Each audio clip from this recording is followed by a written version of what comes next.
And so the question arises, well, if I'm not that, who am I? And that is the most important question you can ask yourself. Now, in our mainstream culture, they will tell you that that question makes no sense whatsoever, because they believe, obviously, you are your past and you are who you are as a person. They deny that there is anything else. So, as you're here, I would suggest that that which is beyond the personality in you has already awakened, and that has brought you here. And that goes far beyond a personal thing. That which is beyond the personality, a dimension of consciousness in you, in the human, that is deeper, you could say higher, but I prefer the term deeper, than the personality and then the continuous stream of thinking, which is the basis for the personality, has already awakened in you and has brought you here. But that goes something beyond the personal. That is something, what has ultimately brought you here is the fact that human consciousness is evolving. And the evolving human consciousness through you has brought you here in order to deepen the awakening. With a few exceptions, there may be some who didn't come of their own free will. They were dragged here by somebody, and then they reluctantly agreed, okay, I'll come along and listen to this guy for 4 hours, oh my God. And then they sit here and think, what's he talking about? It's just makes no sense whatsoever. And because the words are being perceived by this person, this imaginary person, which may not be imaginary, maybe, the words are being perceived, but they do not go beyond the clutter of his or her mind. So they get trapped in the clutter of the mind. So you listen to the words, but there's nothing in you that recognizes that to which the words point. And so all you have is they get trapped in the clutter of your mind, and so it's completely meaningless. And so there needs to be a little opening in the stream in the mind stream. There needs to be a little opening, a little crack, and in most of you that's there, and in some of you there's more than that already. And in that opening, then the words can go in, and then that to which the words point is recognized. So when I say, for example, the essence of who you are, when I say beyond the personality, beyond your personal history, there is a deeper essence of who you are. And for a moment, you can sense the recognition within you of the truth of that. And that's just the beginning, that's just a tiny thing. There's just a little bit of a recognition of what that means beyond the words, beyond the thoughts. And so this is what I talk about.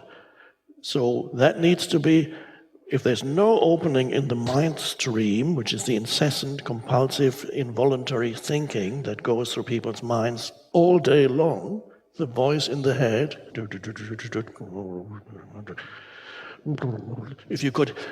if you could walk in the street and if you could hear all the thoughts, it would be crazy. If you could hear what people are thinking in a crowded place, imagine being able to hear everybody's mind, whatever their mind is talking about at that moment, you would realize this is crazy. And a lot of the time you would realize that what you hear, the voice in the head, is unhappy about this, unhappy about that, complaining about that, judging that, anticipating that, regretting that from the past, looking towards the future for that, and feeling anxious about that, which is the next moment, and this and that. And There's never a moment of peace. Imagine walking around with a radio in your head and you can't turn it off. There's just, those radio stations where they talk and talk and talk in an excited voice. If you go to a foreign country and you listen to that, let's say you're in a taxi and the taxi driver has the radio on and they're talking in this very excited, but you have no idea what they're talking about. You just think this must be incredibly important. Maybe it's the end of the world. If you in your own country, if you can hear what these people who talk on the radio realize, it's completely meaningless, it's just noise. And so a lot of the compulsive thinking in humans is pretty meaningless. It's repetitive. There's no creative insight, or very rarely, if ever, through a new thought, something that is a truly creative, an insight, a realization. Rare, pretty rare. So that's the voice in the head that forms the personality. And that's why in Zen, I don't know if you're familiar with the famous Zen story. Everybody knows a bit about Zen. Well, for many people, Zen means simplicity of interior design or whatever, but that's not what Zen is. It was not created by an interior designer.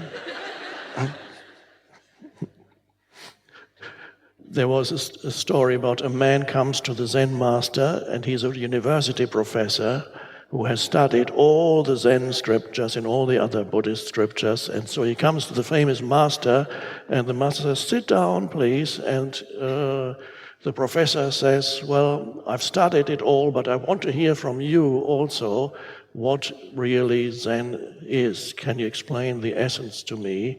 And the master was making tea. So there was the cup, the professor's cup, and the master took a teapot and started pouring tea into his cup. And he didn't stop pouring, and then the tea overflowed, and the professor was looking, saying, Stop, can't you see the cup is overflowing? And the master said, "Well, just like this overflowing cup, you are full of your opinions, viewpoints, knowledge, and speculations. How can I teach you Zen unless you first empty your cup?" That was his main lesson. How can I teach you Zen unless you first empty your cup?